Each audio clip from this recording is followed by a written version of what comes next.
Pemirsa, Badan Narkotika Nasional memusnahkan 4 hektar ladang ganja yang berada di Aceh Utara. Tanaman ilegal tersebut yang ditanam di area perkebunan kebun milik warga setempat langsung dimusnahkan di lokasi dengan cara dicabut kemudian dibakar.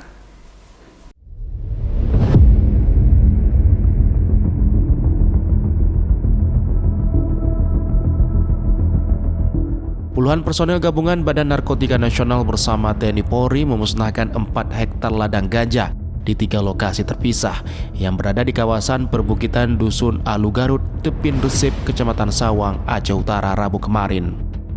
Ladang ganja yang tumbuh subur di perkebunan Pinang ditemukan petugas berdasarkan hasil identifikasi melalui citra satelit pesawat terbang tanpa awak. BNN RI bersama Badan Riset dan Inovasi Nasional atau BRIN langsung melakukan penyelidikan Februari lalu. Tanaman ilegal dengan tinggi 20 hingga 200 cm ini diperkirakan ditanam mencapai 40.000 batang. Kesemua tanaman ini langsung dimusnahkan di lokasi dengan cara dicabut kemudian dibakar. Deputi Bidang Pemberantasan BNN RI, Brigjen Pol Roy Hardi Sihaan mengatakan, BNN serius dan konsisten untuk melakukan pemusnahan dan pemberantasan tanaman yang tergolong dalam narkotika golongan 1. Menurutnya, BNN dengan tegas menolak jika ada segelintir orang yang menyuarakan legalisasi ganja. Dalam kesempatan ini ingin saya sampaikan, BNN sebagai institusi ke depan serius dan konsentrasi dan konsisten untuk melaksanakan pemusnahan ganja dan pemberantasan ganja.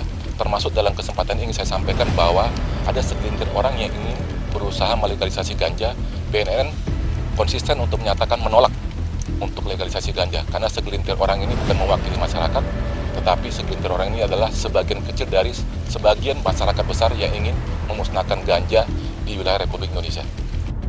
Sementara itu, guna menggantikan kebiasaan oknum masyarakat menanam ganja, BNN melakukan beberapa desa di Aceh termasuk desa-desa Tepin Resip sebagai pilot project program Grand Design Alternative Development atau GDID selain Aceh Besar, Biren, dan Gayo Luwes dengan memberikan pelatihan menanam tanaman produktif lain yang menghasilkan. Dari Kabupaten Aceh Utara, Armia Jamil, iNews melaporkan.